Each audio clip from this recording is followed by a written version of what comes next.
હું ખૂબ નાની ઉંમરે વિધવા થઈ ગઈ હતી.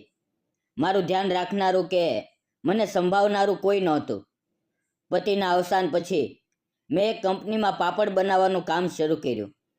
હું શિક્ષિત હતી. આ વાત કંપનીના માલિકના ધ્યાનમાં આવી. પછી તે મને પાપડ વેચવા માટે, માર્કેટિંગ માટે બહાર લઈ જવા લાગ્યા. એક દિવસ હું અને તે યુવક, એટલે કે કંપનીના માલિક, કામના સિલસિલામાં બહાર ગયા હતા. તે દિવસે સાંજે અમારે એક હોટલમાં રોકાવું પડ્યું. તે રાતે તે રૂમમાં ફક્ત હું અને માલિક, અમે બંને જ હતા. રાત વધુ ગાઢ થતી જતી હતી. માલિકને શું થયું ખબર નહીં, પણ તેણે મારો હાથ પોતાના હાથમાં લીધો અને પછી આગળ કંઈક એવું બન્યું. તો નમસ્કાર મિત્રો, મારું નામ નિકિતા છે. હું વિધવા છું. ઉંમરમાં હજી માત્ર 28 વર્ષની છું. મારા લગ્ન 4 વર્ષ પહેલાં અમિત નામના એક સાદા પણ મહેનતુ યુવક સાથે થયા હતા. અમારું ઘર નાનું હતું અને આર્થિક સ્થિતિ પણ સામાન્ય હતી, પણ તે નાના ઘરમાં અમે બંને ખૂબ ખુશીથી રહેતા હતા. અમિત બીજાના ખેતરમાં મજૂરી કરીને ઘર ચલાવતો હતો. અમે બંને થોડા થોડા પૈસા બચાવીને અમારું ભવિષ્ય સુખી બનાવવાની કોશિશમાં લાગેલા હતા. પણ કદાચ નસીબને અમારું આ સાદું અને ખુશાલ જીવન મંજૂર નહોતું. એક દિવસ સવારે અમે બંને રસ્તા પર ચાલતા હતા.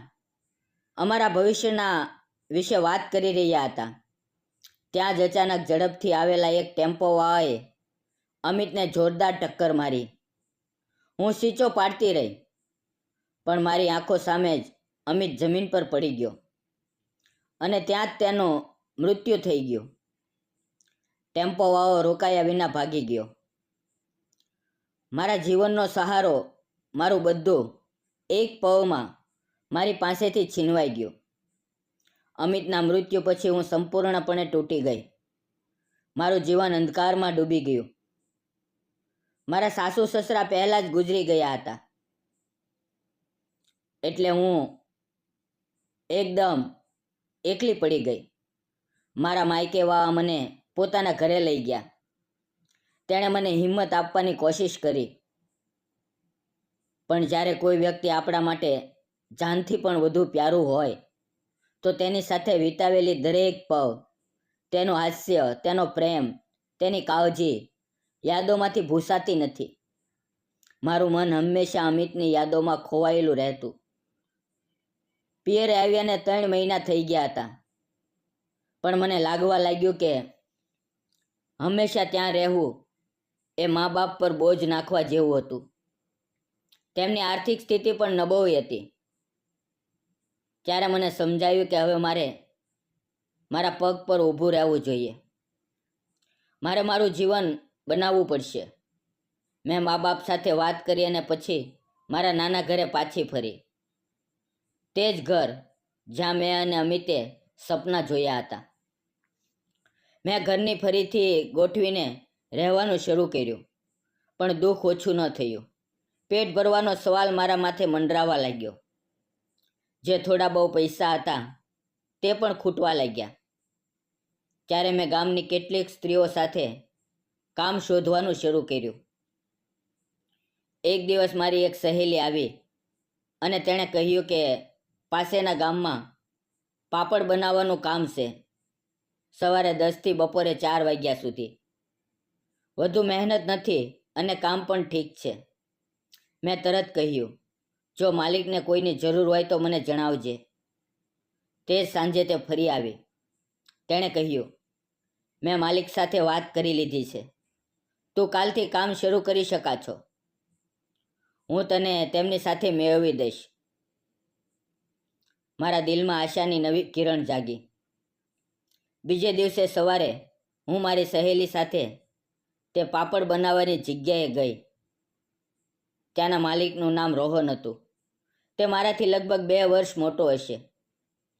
મારી સહેલીએ મારો પરિચય કરાવ્યો અને કહ્યું, આ મારી પાડોશી છે. તે વિધવા છે. તેના પતિનું થોડા મહિના પહેલાં અવસાન થયું હતું. તેને કામની જરૂર છે. રોહન મુસ્કરાયો અને બોલ્યો, મારું નામ રોહન છે. મેં થોડી ખચકાટ સાથે પણ દિલથી હાથ આગળ વધાર્યો. જ્યારે અમારા હાથ મોવ્યા તો તેમના ખરબચડા હાથ મારા નાજુક હાથમાં જાણે ઓગળી ગયો. તેમની નજરમાં એક અજીબ ગરમાહટ હતી. તેમણે શાંત અવાજે મને સમજાવ્યું કે કામ કેવું છે અને 200 રૂપિયા મહેનતાણું મળશે. મને રાહત થઈ. મેં હા પાડી અને તે દિવસથી હું ત્યાં કામ કરવા લાગી.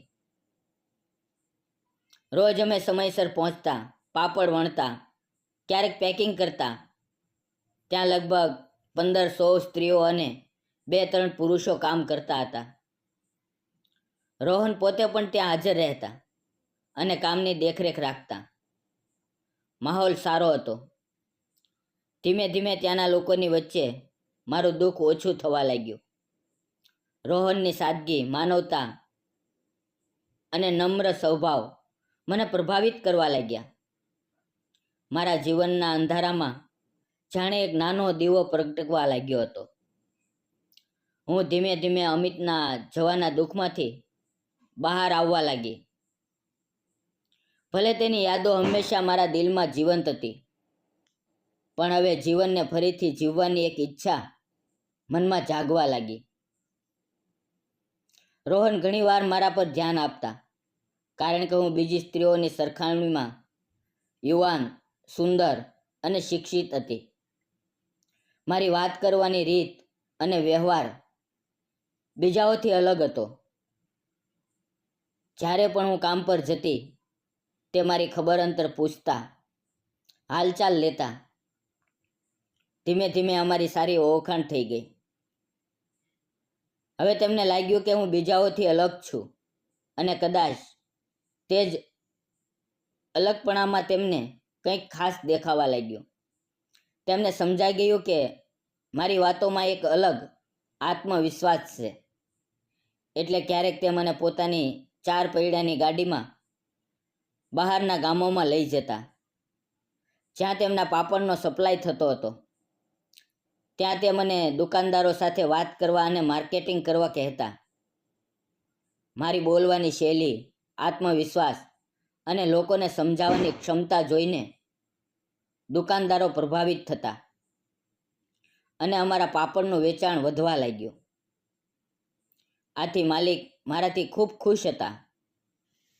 પણ બીજી સ્ત્રીઓને આ બધું પસંદ નહોતું. તેમના ચહેરા પર હંમેશા ઈર્ષ્યા અને નારાજગી સ્પષ્ટ દેખાતી હતી. મારી પ્રગતિથી તેમના મનમાં ચીડ ભરાઈ ગઈ હતી.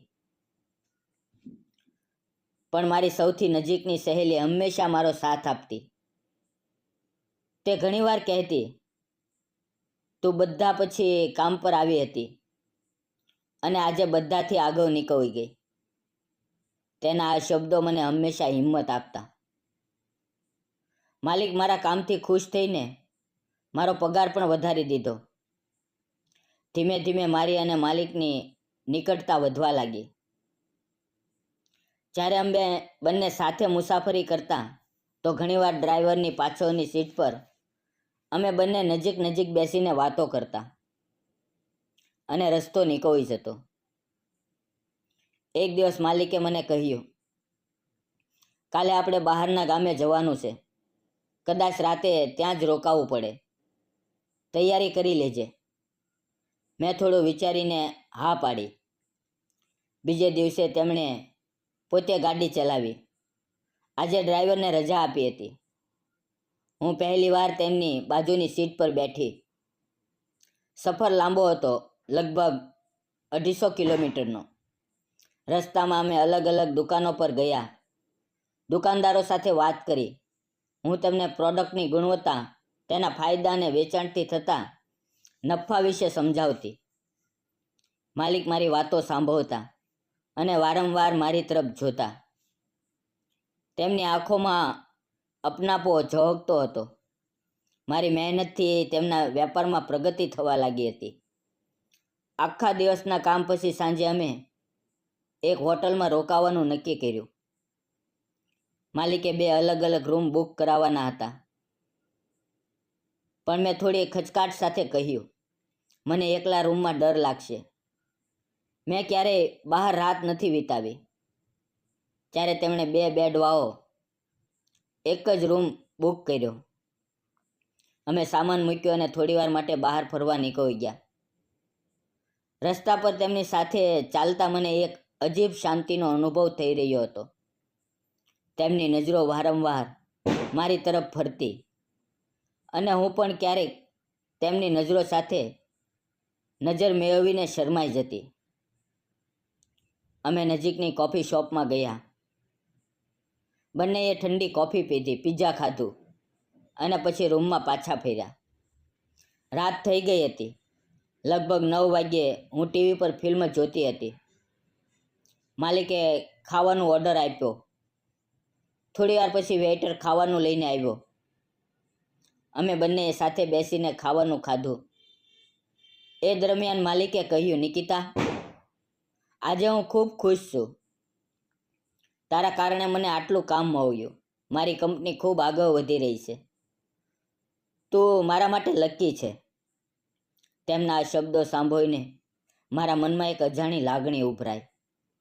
ગર્વ, આભાર અને એક મીઠી ધડકન.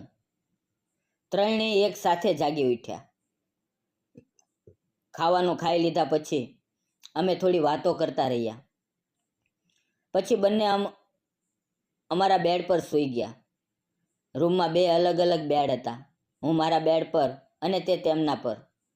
પણ તે રાત્રે મારી આંખોમાં નીંદ નહોતી. મનમાં એક અજીબ બેચેની હતી.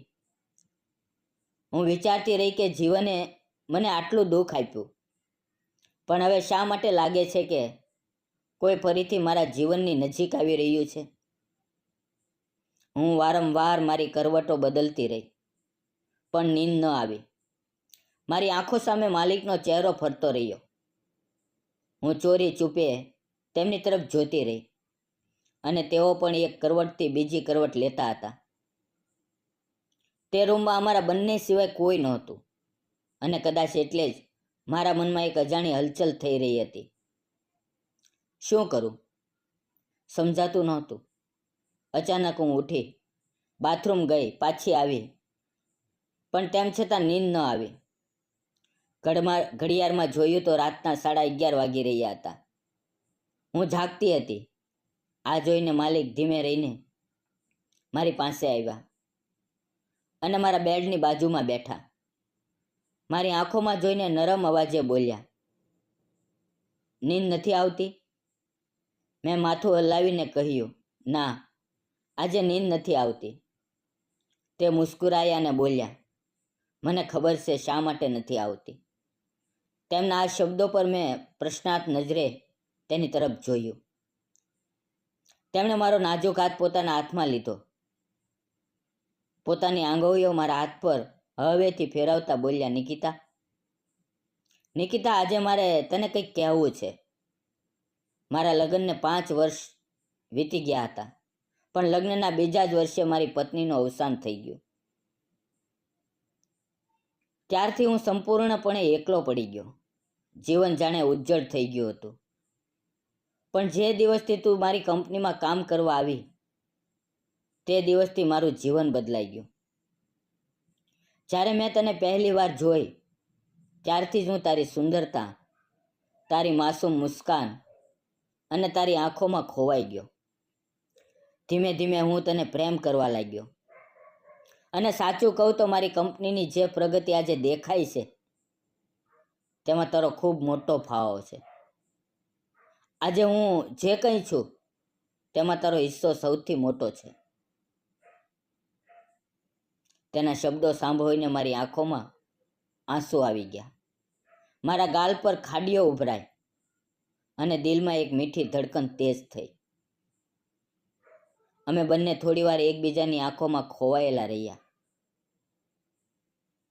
ત્યારે અચાનક તેણે કહ્યું, નિકિતા, શું તું મારી સાથે લગ્ન કરીશ? હું મારું બાકીનું જીવન તારી સાથે વિતાવવા માંગુ છું. મારું મન એક પળ માટે અટકી ગયું, પણ પછી વાસ્તવિકતા સામે આવી. હું રડતા રડતા બોલી, હું એક સામાન્ય ગરીબ સ્ત્રી છું અને તમે આટલી મોટી કંપનીના માલિક છો. તમારી પાસે ગાડીઓ છે, બંગલો છે, સંપત્તિ છે. આપણી વચ્ચે ખૂબ મોટું અંતર છે. સમાજ શું કહેશે? લોકો હસશે. મારી વાત પૂરી થાય પહેલાં જ તેણે મારો હાથ મજબૂતીથી પકડી લીધો અને દ્રઢ અવાજે બોલ્યા, નિકિતા, મને તારી જરૂર છે. મને તારી સુંદરતા કે પૈસાની નહીં, તારા દિલથી પ્રેમ છે. તું ગરીબ છે કે અમીર એ મારા માટે ક્યારેય મહત્વનું નથી રાખતું. મારા માટે ફક્ત તું જ મહત્વ રાખા છો. આટલું કહેતા જ તેણે મને પોતાની નજીક ખેંચી લીધી. મારા શરીરમાં ધ્રુજારી દોડી ગઈ. હું તેના આલિંગનમાં સમાઈ ગઈ. બીજે દિવસે અમે થોડી દુકાનો પર ગયા, ઓર્ડર લીધા અને પછી અમારા ગામે પાછા ફર્યા. કોઈક રીતે થોડા દિવસો વીતી ગયા. અમે મળતા રહ્યા અને પછી અમે નક્કી કર્યું કે અમે લગ્ન કરીશું. થોડા જ દિવસોમાં અમારા લગ્ન થઈ ગયા. કંપનીની બીજી સ્ત્રીઓ આ જોઈને આશ્ચર્યચકિત થઈ ગઈ. મારી આ પ્રગતિ અને નસીબનો આ વાંક તેમને સહન ન થયો. પણ હવે હું કંપનીનું બધું કામ સંભાળું છું. માર્કેટિંગ, પ્રોડક્શન, મેનેજમેન્ટ, બધું જ. હું અને રોહન હવે એકબીજા સાથે ખૂબ ખુશાલ જીવન જીવી રહ્યા છીએ. મિત્રો, તમને શું લાગે છે? અમે એકબીજા સાથે લગ્ન કરીને બરાબર કર્યું કે ખોટું?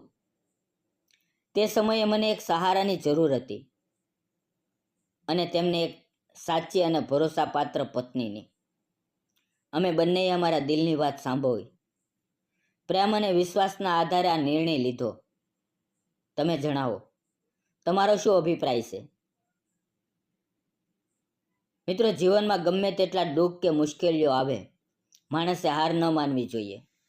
નસીબ ઘણું બધું છીનવી લે છે, પણ તેની સાથે નવી આશાઓ, નવા સંબંધો અને નવા જીવનના દરવાજા પણ ખોલે છે. જો સમાજની ચિંતા કરી હોત તો કદાચ નિકિતા અને રોહન ક્યારેય એક ન થઈ શક્યા હોત. પણ અમે અમારા દિલની વાત સાંભળી, એકબીજાને સંભાળ્યા અને પ્રેમને સ્વીકાર્યો. એટલે મિત્રો, જીવનની અસલી તાકાત પ્રેમ, વિશ્વાસ અને સહારામાં છે. સમાજના ડરથી રોકાશો નહીં. તમારા દિલની વાત સાંભળો, સંબંધોને સાચવીને રાખો. જો અમારી આ પ્રેમ કહાની તમને ગમી હોય તો આ વિડીયોને લાઈક કરો, શેર કરો અને ચેનલને સબસ્ક્રાઈબ કરવાનું ન ભૂલો. ફરી મળશું મિત્રો આવતીકાલે એક નવી વાર્તાની અંદર. ત્યાં સુધી આવજો. વિડીયોમાં આવેલા નામ, પાત્ર અને ઘટના ફક્ત કાલ્પનિક હતા. તેનો કોઈ પણ વ્યક્તિ, જાતિ, ધર્મ સાથે સંબંધ નથી. આ વિડીયો ફક્ત મનોરંજન અને શૈક્ષણિક ઉદ્દેશથી બનાવવામાં આવ્યો છે. તેને અન્યથા ન જોશો. ફરી મળીએ આવતીકાલે. ત્યાં સુધી તમારું ધ્યાન રાખો. અને જો તમે આ વિડીયો દિવાળી ઉપર જોઈ રહ્યા છો તો હેપી દિવાળી. દિવાળીની શુભકામનાઓ મિત્રો.